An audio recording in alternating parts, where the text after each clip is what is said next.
Okay.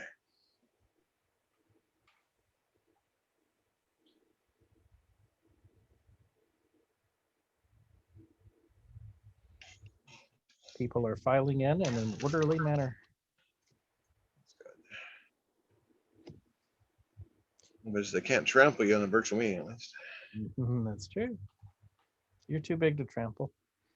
I was thinking of the guy, Deschambeau, the golfer last week, who said that they let the fans mob the 18th green. The other guy won. He has a bad knee, and like 3 people hit him. He was rather annoyed. Oh. Okay, Dwayne, why don't you go ahead and start? Hello, guys. Welcome. I'm Dwayne Wilkins, the University Bookstore. Before we go any further, I need to tell you that this session is being recorded. I'm not sure if any of you are going to care about that, but we have to tell people. Thanks for coming. We have tonight Nathan and Jeremy Barnes here for their book on Washington wildflower hikes. And this is definitely the time of year to be thinking about doing that, especially with the social distancing going down a little bit. And we have the book in the store. You can come in and get it, order from us. Other than that, I'm gonna let them take it away. Go ahead and run away, guys. Well, hello, everybody. Hello. My name's Nathan. I'm going to quickly share my screen here. Give me just a moment while I figure out how to do that. There we go. Well, welcome, everybody. Some more people I'm sure will show up, and they'll catch up. We usually spend a few minutes clearing our throats and introducing ourselves. So tonight we're going to talk a little bit about first book, the wildflower hikes of Washington. We'll chat about that a little bit and give you a background about who we are and how we got here, what our journey was, and then kind of dig into the book so you kind of know, well, what's this about, what's inside this book, and then we'll tell a couple stories. Then we'll probably high five and you can ask questions. That's pretty much the plan. I don't know, Jeremy, do you have any other starting business that you want to get out of the way? Just feel free to ask questions in the Q&A area anytime or in the chat, and we'll try to respond as we go. And anything we miss, we will circle back on at the end of the presentation. Okay, sounds good. All right, well, let's get to getting that. All right, well, here we are. This is Nathan and Jeremy Barnes. I'm Nathan again, and I'm the one on my right. Maybe it's your left. I'm not sure if it touches around a lot. And this is what we looked like before there was a pandemic. We've weathered it. we've grown into bigger people, I suppose, is the one way of saying it. So here's what we're gonna do tonight. We're gonna chat a little bit about who we are, how we came to be the people we are today, as in authors and writing guidebooks, and how the heck we got here. We'll talk a little bit about the book, a little bit about how we made it, more specifically what we do to make it, a couple of stories behind the book, and then just answer some questions. So this is who we are, or were, way before the pandemic. Like it's like decades before the pandemic. We grew up in the Portland area. We spent a lot of time hiking. We had young parents who needed to find a means to wear out 3 young children all through a long summer break. And so our mother in particular took us to a lot of places: Columbia Gorge, Eastern Oregon, anything nearby the Portland area. You can see I'm the taller one, probably. Used to be. They can't tell. They don't know. And they, I've really kind of grown out of being a big show off. So that's great. And also the nice thing about these pictures is, you can see our little sister there. She's, well, you can probably figure it out. So my mother, not only would she take us on these hikes, which was really sort of foundational to who we are as people, but her father was a nurseryman. His name is Ted Van Veen. He wrote this book, Rhododendrons in America. back in the 1960s. Sort of a, well, he was more than an authority on rhododendrons. He was one of the first, he continued his father's legacy, my great-grandfather's legacy, and bringing rhododendrons into the mainstream. He had a nursery in Portland, and my mother worked in that nursery from the time when she was a teenager until sometime in her early 20s. And always had a fascination with plants, which is why we're talking about this. She spent a lot of time teaching us all the names of flowers in the trails, the name of bushes, the name of everything that you could find, so that we came to appreciate that as a part of the hiking experience. So we came out of that. We went to college like normal people, and we didn't do anything fast. We didn't like get through high school and then just spend 10 years hiking around. We did sort of a very vanilla track. Jeremy, people always ask, so I want to get ahead of it now. It turns out that I'm an attorney, and Jeremy's an engineer of a flavor that I always forget. I want to say mechanical. Nope. No. Do you want to try again? Industrial. You got it. Hey, I Good only know job. three. I only know three, so I did pretty well there. So we got through college, and we sort of started working our lives. And Jeremy came to me and said, "You know what, big brother, what we should do is we should climb Mount Rainier. We need an adventure. We need something to do. You, big brother, really need some direction. So maybe this will help." And so I was obviously not at all interested in that. And it took a little convincing, but he eventually said, "Okay, Nathan, we're going to do this." And we spent 6 months training to go up to the top of Mount Rainier. We obviously had our childhood education in hiking, but we did have to do a lot of training to build up our stamina to do that. And along the way, and spoiler, we did make it in 2008. We got to the top, but the training experience really sort of it sounds silly to say reconnected us, but we just spent a bunch of time together and really enjoyed the hiking, and decided we were just going to hike in a book. We wanted to stay in shape. We kind of loved how we were feeling. We liked being outside. And so we picked up Harvey Manning and Ira Spring's book, 55 hikes in the Snoqualmie Pass area. And we just decided, you know what, we're just going to do them all. I think I recall us saying, "Oh, it'll take a year, no problem." It took longer. But we were determined to kind of get through that. And from that, we just decided, well, we better write this stuff down. It started a blog. One thing led to another. We got interest from publishers. We published our first book. You can see it there, Hiking Through History, Washington. We partnered with the Washington Trails Association. Our sister was an editor over at the Mountaineers Books, connected us with our editor-in-chief. They really wanted us to do their Alpine Lakes Wilderness Guide reboot, so we obliged. And here we are today with the next book. There it is. And I like to, at this point, take a breath, take a sip of water, and let Jeremy talk for a little while. So let's talk about our new book. All right, the new book. So it just came out 1st of April. We're featuring 50 destinations throughout the entire state of Washington, where you can find wildflowers through a good chunk of the year. So we put a big emphasis on trying to, be able to be in different climates throughout the state, and capture a wildflower experience through a greater breadth of the year versus just alpine flowers, which are kind of the more classical thing when you think of wildflowers.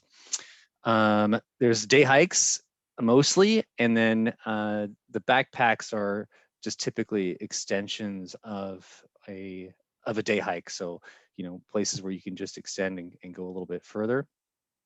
We have all 3 national parks, Mount Rainier, the Olympics, North Cascades, as well as Mount St. Helens featured in the book.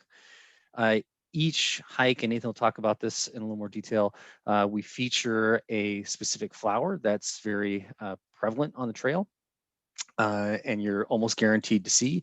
And it's a way of just kind of highlighting one flower on a hike, and trying to enhance and kind of create that experience of trying to search out and find that one thing there, as well as to just provide a lot more detail about that particular flower.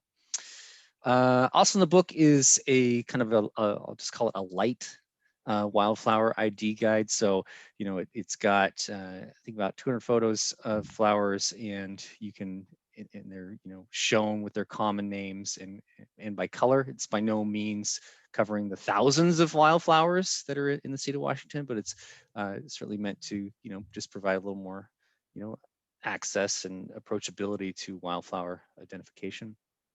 And then, yeah, I just, this first and foremost is a book about going on hikes to see cool wildflowers. It's not a highly technical flower guidebook. That's not who we are. We're enthusiasts and not professional botanists, but we did have the work reviewed by professionals to make sure that the content was accurate. Yeah, so pretty excited about it. The cover photo here is from Windy Pass, and that is blue stickweed, I believe. That's correct. All right. And yeah, I think that's enough of an intro. I think Yeah, let's no, move on to the next. you covered it. Let's go to the No next pun slide. intended. Covered it. Oh. So one of the things that we do is we really thought it was important to try and cover as much of the state as possible. Obviously, there's only 50 destinations. We can't get everywhere, and our focus is flowers. So that really does limit us to certain, I want to say biomes, but I think that is not a term we use anymore. Flower habitats. It's organized from west to east. So, you start over the Olympics, you work your way across the mountains, and you end up in the Spokane area. The book is divided into 5 regions, and those regions are also kind of organized in a west to east sort of fashion. So you can kind of quickly, a hiking book like this, it's a guide, it's a resource, and it's really a focus for us to try and make it as easy as possible. We don't expect you to read this book cover to cover. We want you to be able to pick it up, flip through it, especially if you know what you want, the information you want, it's easy to find. And so that's kind of why we've organized it this way. It also lets you sort of get different places, and because of the breadth, you see a lot of different flowers. That's, we wanted to try, while there's several hundred species of wildflowers in Washington, I mean, no one can even agree on the number of species. We get quite a few. We don't purport to be comprehensive, but you can go, to Whidbey Island and see the chocolate lilies and the other coastal flowers that are there. Then the guide can take you out towards Winthrop. This is Lewis Butte, covered with balsam root there, which makes sort of a stunning sight, to get that sort of deserty feel. And then there's a bunch of hikes that are in the Cascades, a lot of them in the alpine level. And so this is Chain Lakes, Mount Baker's there, and that's Iceberg Lake. And you get your phloxes and your heathers and your other alpine loving flowers. And that in that way, it's not limited by it's not limited geographically to the types of flowers you can see. So the idea here, I always have to say this, we thought we would do like a quiz with this, and actually with the number of participants, we could probably do it. If anybody knows what either one of these flowers is, you just type it into the Q&A. You can type it in the chat if you really want. These are both examples of alpine level flowers.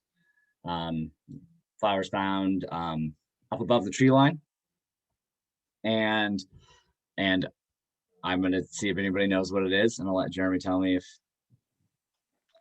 Nothing yet. It's crickets. It's crickets. Well, there is a familiar guess of purple. Yeah, that one's purple flower. That's purple flower. No, so the paler one, the more petally one, is called showy phlox, and the other is a small flowered pensimon. But good examples of flowers that you're going to find high up. Then out in the desert, out on the eastern side of the state, east of the Cascades, you're going to find pioneer violet. That's the one that kind of looks like violet, and yellow salsify, which is always a sort of a big dramatic flower, which is fun to find on the trail. And there's some great examples of sort of the lowlands, the subalpine sort of flowers that you'd find by not getting, not getting too much elevation. You'll find these stuff on riversides if need be, or even slightly higher. So that's a calypso orchid. Also fairy slipper orchid for reasons that might be apparent there. And the other is called Indian pipe. It's more of a fungus than a flower. Well, it's a flowering fungus, which is also just fun to say, and kind of fun to find on the trail because it really stands out. Just some examples of some common flowers that you'll find on some of these trails that we're recommending. And then I throw this in so Jeremy has something to talk about. Hey, thanks. Appreciate you, brother. So these are just some pictures of wildlife you can also see to accompany your wildflower experience. So inside of every book we've written, there's always at least one marmot picture because I really love marmots because they're super cute. And I think they're a fun little Easter egg to hide in there. And then also, Nathan thinks it's hilarious how much I love marmots. So I always bring that up. That picture is taken up at Paradise Meadows along with the picture of the ground squirrel that's with the glacier lily. And that is just a common mule deer out at Little Spokane River over in, the far side of the state. And also compliments, I don't know if you said this, but able to integrate the wildflower and the wildlife into the same shot, which is also, I'm always impressed. So let's just talk a little bit about what's inside the book, give you a sneak peek and let you know what we're thinking when we put it together. So the hikes are organized in a way, if you look at hiking books, if you've read any of them, the format is sort of agreed upon. You want to put the vital data up front and go from there, which we've done for you. All the distances are in our total distance. The elevation is to give you an idea of, snow line. And then what we put before we even get into the driving directions, we put in just a little snapshot of, do I want to bother learning about this hike? Do I want to figure out, do I want to bother reading it? We put 2 to 3 sentences there so that you can quickly go, okay, yes, this is perfect for me. With these numbers and this 2 sentences, I'm going to go ahead and read this whole thing and maybe it's going to work out for me. And then the driving directions, which we spend a lot of time making sure are as accurate and easily digestible as possible so that you don't find yourself down at the end of a forest road wondering why it's a dead end and how could these brothers steer us wrong. We never wanted that. So one important feature of this wildflower book, which is different than some of our other books and different from a lot of books that focus on hiking books that focus on wildflowers, is the featured wildflower. As Jerry mentioned, it's a flower you're definitely, if it's blooming, you're definitely going to find this on the trail.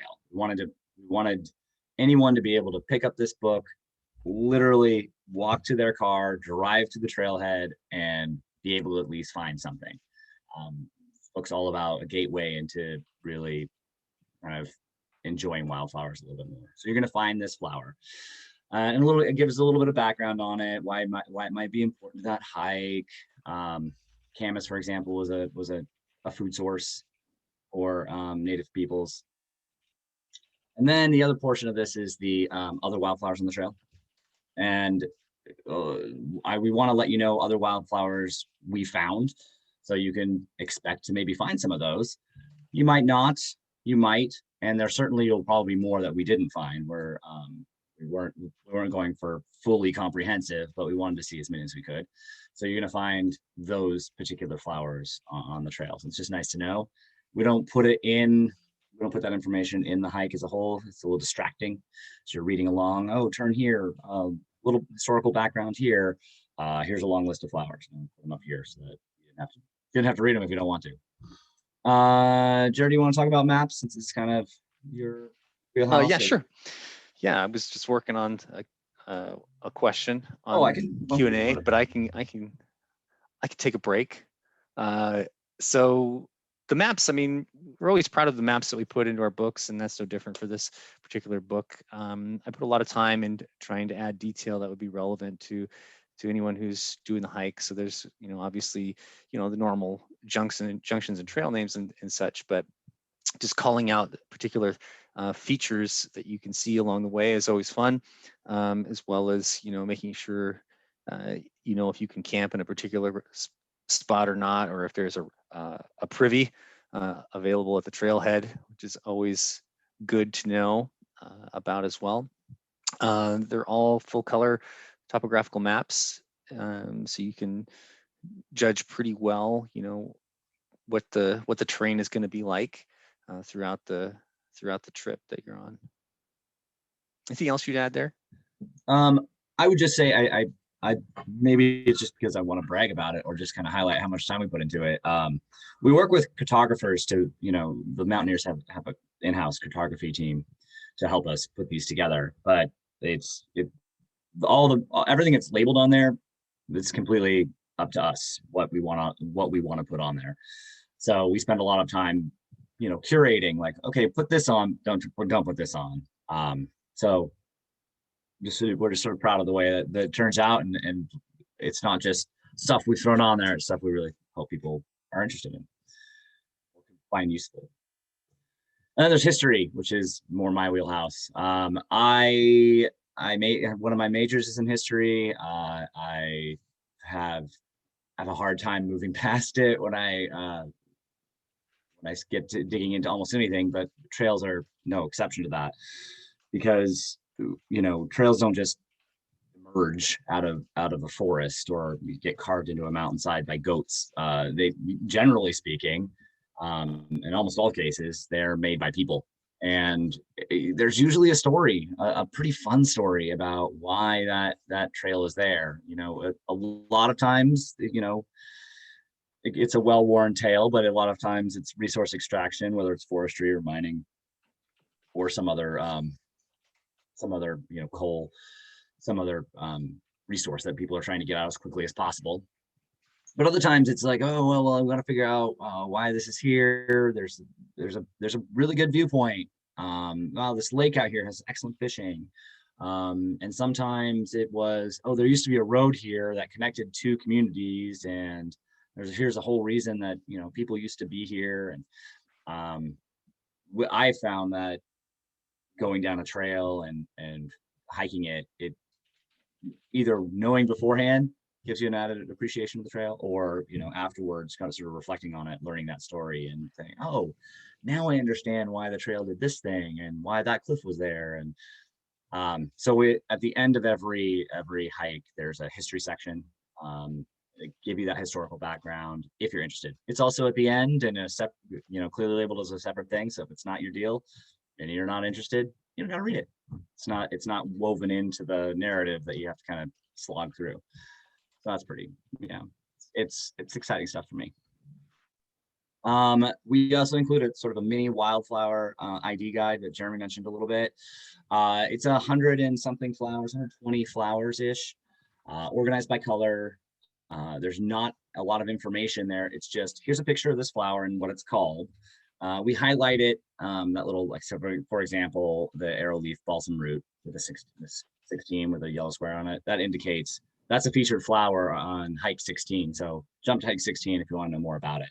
But our goal was, if you're going to pick up this book and walk out of the University of Washington bookstore, hop in your car, you could just do it with this book. You don't need to buy a wildflower ID guide. You don't need to, pay for a wildflower app. You have the bare bones of what you would need to go out and hike. So that's why we included it here, and hopefully it's a nice introduction into doing some wildflower hiking. We also wrote a field guide, which is separate, because we couldn't put a field guide of this size into a book. And we thought it would be helpful. We had all the information already, and it was ready to go. So we thought, well, let's package it a little for sort of that intermediate step. So the ID guide the field guide has 40 flowers in it. It's got the bare bones information you want to know about it. When's it going to bloom? Is it native to this area? What's sort of the background on this? How can I differentiate it between other similar species? That all of that information for 40 flowers is contained in this little. It's not very big. It goes in your pocket. It's laminated. It's nice and easy. It's not asking too much. It's sort of, you got 40 flowers in there you want to check off your list and feel like you've graduated through a program. It's there for you. So how we made this book. This part of the presentation has kind of arisen over the, we've done a lot of these for different books, and this question had come up a lot, so we include it. I just want to give you a little background on what Jeremy does for the book. So Jeremy's our technical guy. The punchline here is like, together we make a whole guidebook author. Yeah. Jeremy You just skipped. I know. I want to try leading with the punchline. It turns that's out new. It turns out that Jeremy does all the technical stuff. He maintains our website. He, as you probably figured out, does all the maps. He does all the photography. He edits all the photography. He does a lot of the curating of the pictures. But really, it's the photography that is the reason this book is so stunning. I mean, other than this cover photo, which I took, everything else in here, you pick it up, and the reason that you continue looking at it is Jeremy's photography skills. And he's been doing it now for over a decade, and really has upped his game over time. And I can't say enough good things about it. It's the pictures are evocative. They take you there and give you a really good sense of what you're going to find when you get out there, and really say, oh, I would like to see that in person. So that's what Jeremy brings to the table. So all of that, slogging, and I forgot. I knew there was one thing. That's why I was spinning a little. It's all the planning. Jeremy does all the itinerary stuff, getting us to the right places at the right times, and chiding me for being blasé about it, and Reminding you to bring your boots. really shouldering all the burden of worrying about the logistics. That's all on Jeremy. Well, I'll try to follow up all those nice things with some more nice things to say about Nathan. Don't hurt yourself. Sorry, my brain it fried a little bit there, but no, here we go. So Nathan is obviously the writer, which is awesome because I have zero talent at writing, and he is very talented at it from his years of practice in law and going through law school, and just generally being, in better with the how do you say, the liberal arts? Is that right? You usually just say wordland, so I usually yes, it's true. I'm Mathland, you're wordland, yeah, he has a passion for really understanding the story behind each and every hike that we do, and that really comes through in his work. He unearths some crazy facts from archives at the University of Washington, doing research through the U.S. Forest Service, from digging into other weird archives that I can't even name because I don't know what they are. He has books and books and books about place names, which do have a lot of them, which is really cool. But he not only does that, but then he figures out the connections between the different place names and can somehow describe that. So I think Nathan really just likes unraveling puzzles and mysteries, and it really adds to the guidebook experience that we're bringing forward, versus it just being go to trailhead, walk 100 feet, turn left, walk 50 feet more, there is a creek. You get the idea. So it's good story, good storytelling, great writing. And yeah, I think that's That's all I yeah, do. Yeah, I think that's that's all I do. that's not all you do. I mean, No, I really the don't other big, remember. I mean, the big piece he does too in the guidebook process is going through all the various stages of editing. So I kind of manage getting the content created out on the trail and that aspect, and he's definitely the organizer of the book and the editing process towards the end when we're trying to produce the thing, which he does a great job of. Excellent. Now we get to tell a story. So I wanted to talk a little bit about Hike 47, it's Ancient Lakes.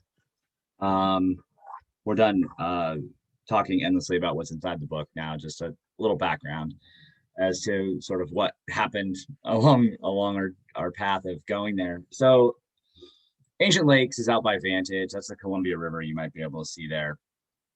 And we were doing a couple of hikes out in Eastern Washington. So we decided, well, let's coordinate. I mean, we should, Ancient Lakes, that's a fairly easy hike.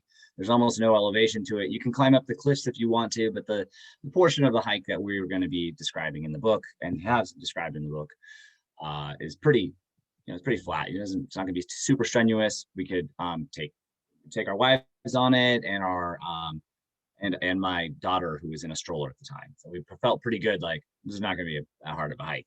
So we'll just do some easy camping and throw our tents up here at this campsite by the river. Not a problem.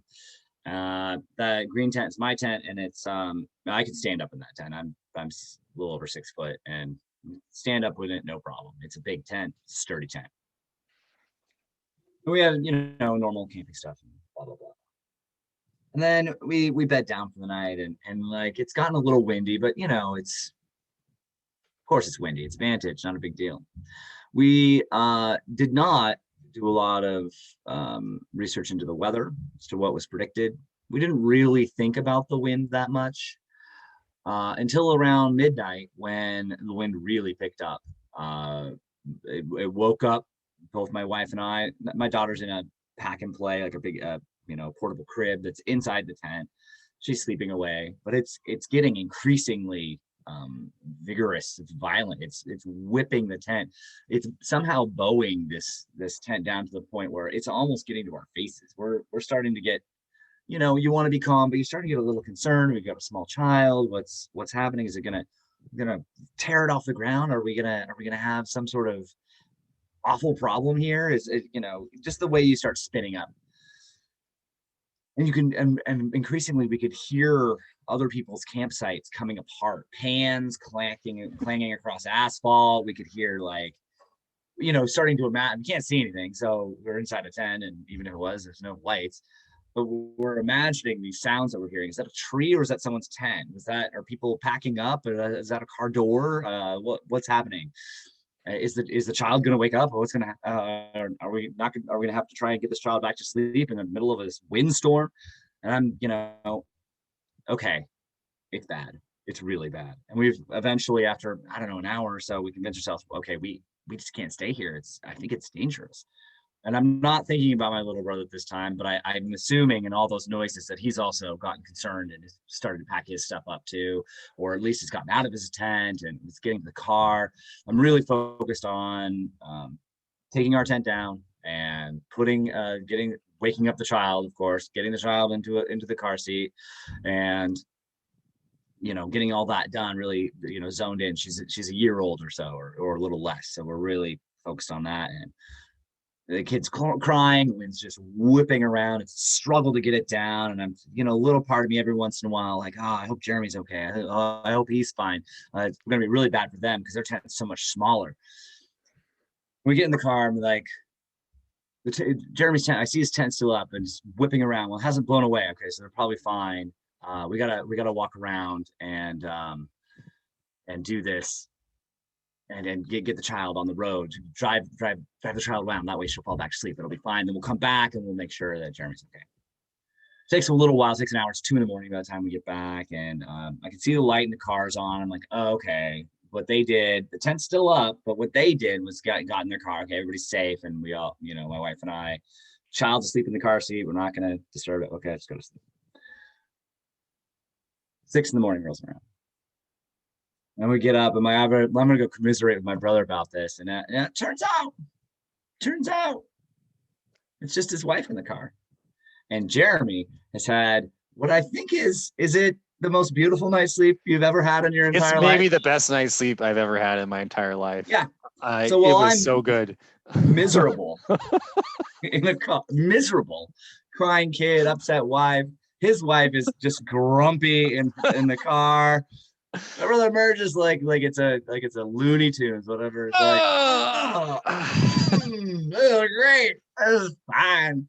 So it just, the point of the story is like, even though some of these hikes might seem mundane, there's always a little bit more complicated stuff to it. And even if you're going to go see stunning landscapes like this is ancient lakes, and the cliffs that rise above it. It's all a product of ice age flooding. It's a dramatic geological landscape. Highly recommend everybody go. There's some great wildflowers in there as well. Just remember there might be some wind. Prepare for that. Yeah, and you could have the best night's sleep of your life. That's what could happen. I tell the story because I'm still mad about it. I guess I want to be honest about that. Yeah. Yeah, I'm mad I haven't been able to recreate it, no matter how many box fans I get at home. It's frustrating. I try so hard. Yeah, it's frustrating. The other story, it's not really a story so much as a recommendation for anybody out there that has small children. That's my daughter, her name's Myrna. She came with us on this hike out to Columbia Hills. It's a excellent hike. There it is in all its glory. It's the Columbia River. The city there is the Dalles. It's Mount Hood, kind of peeking up on the horizon there. And this is the Columbia Hills, which around this time of year are just covered in balsam root and lupine. There's actually a very specific species of lupine found here, found only in the Columbia Gorge, which is kind of fun. Hard to tell the difference. You just get to know that it's there. The differentiation between the lupine is so subtle that you have to be a botanist to understand. I can't tell, but I'm assured that there's a very specific species of lupine there. But it's not a challenging hike. You get to explore this ranch that was sold to Washington DNR about 30 years ago and remained undeveloped until very, very recently. And even now it's very primitive. Wander through these fields and navigate all the people trying to get these dramatic pictures of wildflowers. This one Jeremy got, obviously, it's the kind of thing you want to get. And yeah, highly recommend this if you got a family, you got young children, and you want to sort of get a wildflower experience. Yes, you have to drive down to the Dalles, but it's hard to beat. So full disclosure, those flowers have peaked kind of at this point. So I would wait probably till next year if you're looking for the full wildflower experience.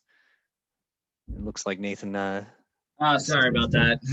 There's a cat that was going to be real. It's going to increasingly be very insistent that it should be allowed to exit. So apologies for that. Zoom life, isn't it fun? So that's kind of all we wanted to really cover. And we'd love some questions about literally anything you want to ask about. If it's beyond the scope of this wildflower book, we'll do our best to answer it. No promises.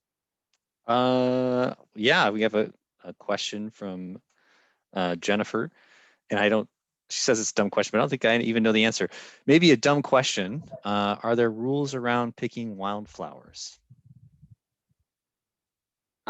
There are a couple of species that are protected. For years Trillium was in that category. It was a protected plant. I'm not aware of any that we have in the book that have that status. Generally speaking, it's just your normal common courtesy sort of rules on it. You want to make sure you're not, stripping down the wildflowers that everybody is going to be enjoying. But as for, are you from a you know, is some ranger going to write you a ticket? Not unless you're picking a flower that is somehow endangered or otherwise. Good answer. Jeremy, We haven't had that one before. That was a good question. Thank you, Jennifer. Yeah, we got another one. Oh, what's you know that? this one. You know the answer to this one. I do. Do you have? Oh, so this is from Cameron. Do you have resources to recommend to know when blooms have peaked? Yeah, I mean, we certainly use WTA a lot because there's a big community of people on there who like to post trip reports after they go and do a hike. And yeah, there's a cool little widget or icon on there that people select to show that their flowers are blooming on the trail at the time. So highly recommend checking that out.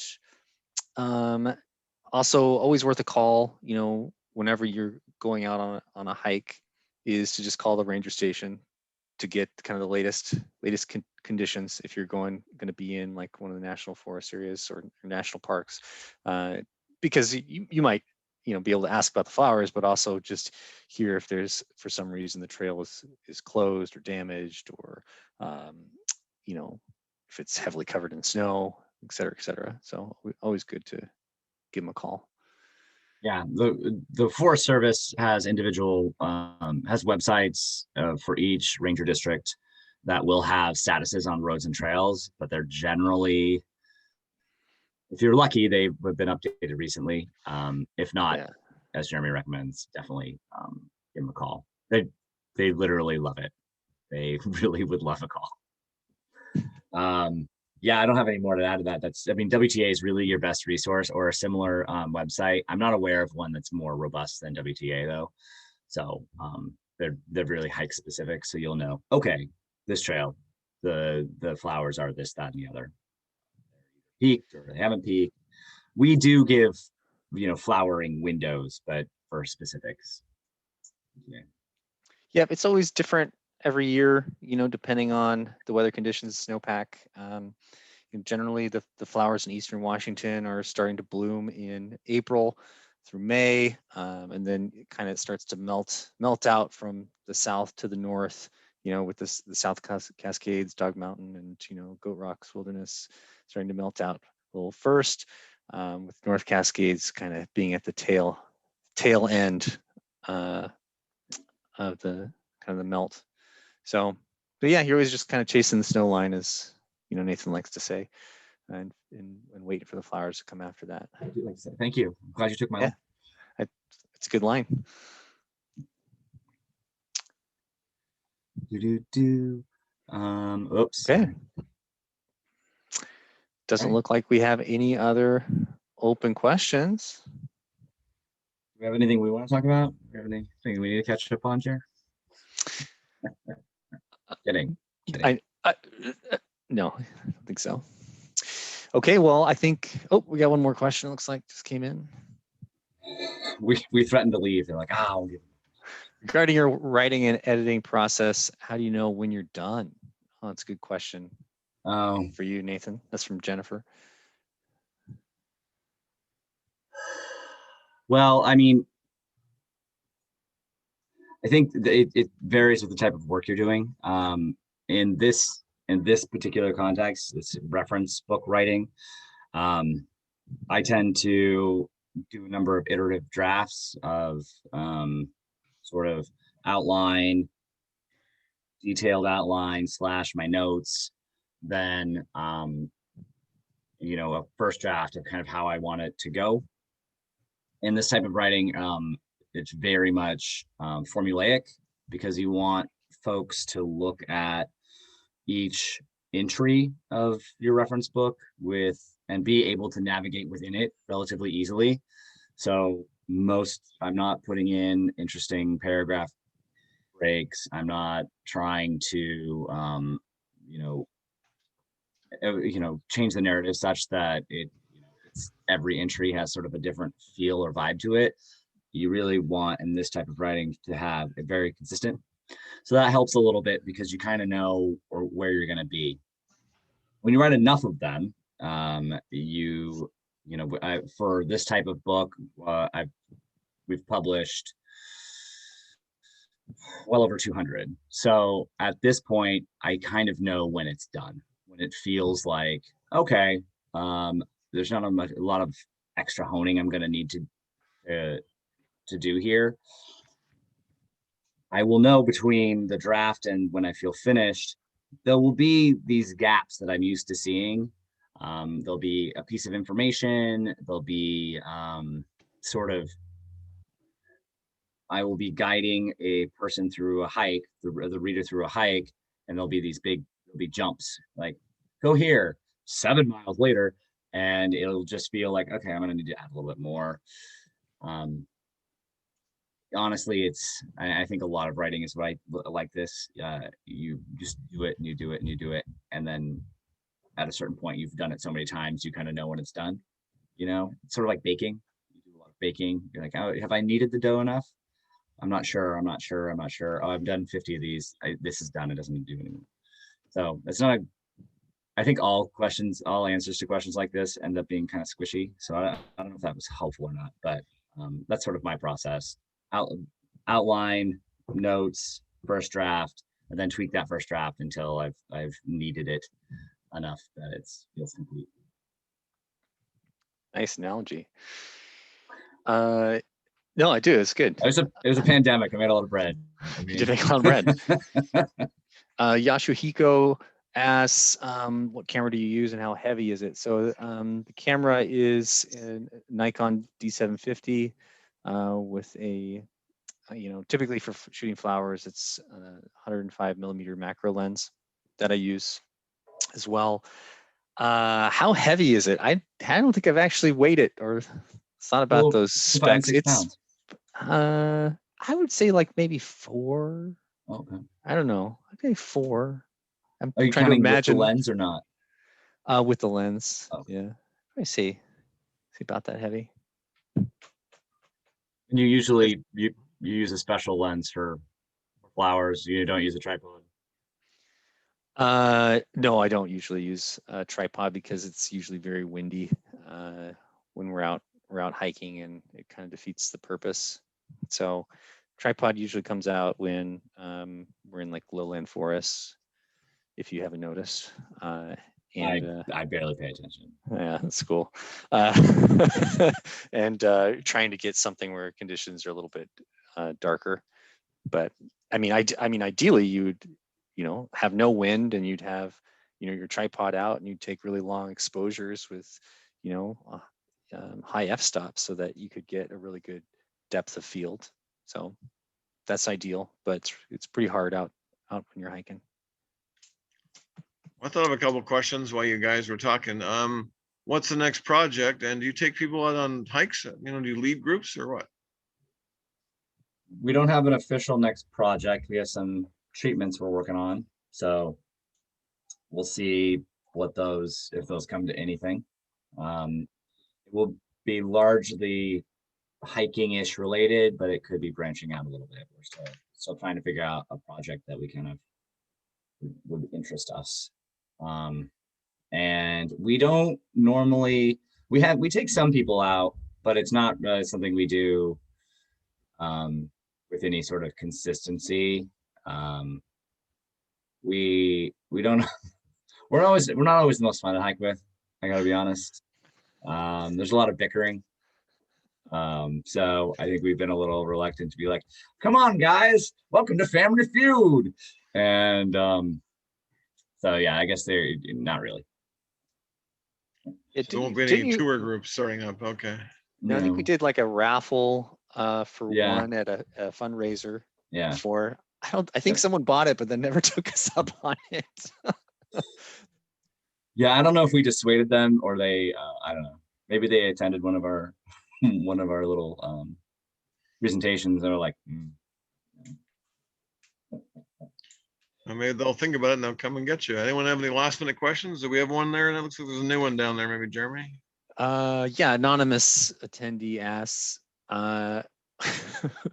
who would you say are your main fashion icons for looking sharp on the trail of the Pacific Northwest? Wow. that's a question I've never gotten before. Go ahead and struggle to think of a fashion icon. I don't know. Yeah, I don't know. Who might be?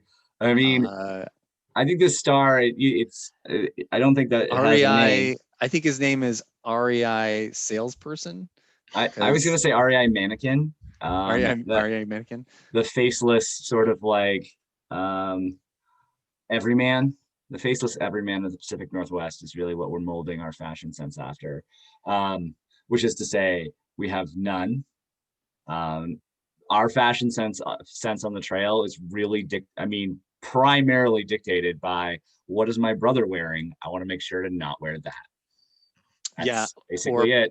Please don't wear green because you blend into the background when I'm taking pictures. Don't wear a green screen on the trail. Thanks so much. Also, you know very well, red's my color. Don't wear red. It's true. Red's your color. It's all yours. That's it. That's all. That's the magic. Okay. I was thinking more like things like that would keep you dry, or maybe not roasting, but. You want technical information? I didn't ask the question, so that's probably more what they wanted to know than what I wanted to know. Yeah, anything last comments you want to make before we let people go? I think we've kind of maybe wrapped up possibly here. Yeah, no, I appreciate everybody coming out and listening to us ramble a little bit. And hope to see you on the trail. Yep. And you can reach out to us anytime at hikingwithmybrother@gmail.com if you wish, or on Facebook. All right. Thanks, Nathan. Thanks, Jeremy. It was fun. Come and get the books at the store, or the books from the store, or the books online. I'm sure they'd be happy to sell more of their books. Everyone have a good night. We'll see you at the next time around. All right. We got a last Thanks. Okay. Night, guys.